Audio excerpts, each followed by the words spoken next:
নিলে অনেক খুশি হবে জানো, এয়ারপোর্ট ও তোমার ইগুলাতে শিশু পার্কে। এটা উঠতে চাইতেছে কিন্তু এটা তো ভাঙা, উঠবে কিভাবে?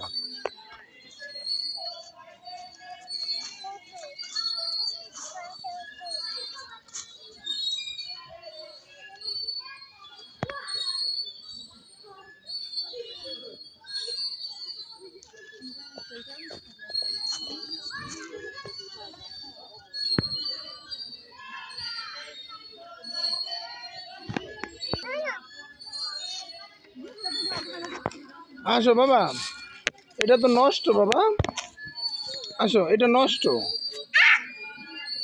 এটা সরকারি লোক যত্ন করে না বাবা, আসো আসো বাবা। এখন আমার ছেলেটা যে এই দোলনাটায় উঠতে চাইতেছে, কিভাবে উঠাবো? এটা তো নষ্ট। কিভাবে উঠাবো? আসো আসো, ওই যে আর একটা আছে বাবা, ওই দোলনাটায় উঠবো আমরা, চলো। এটা নষ্ট, ভাঙা, চলো।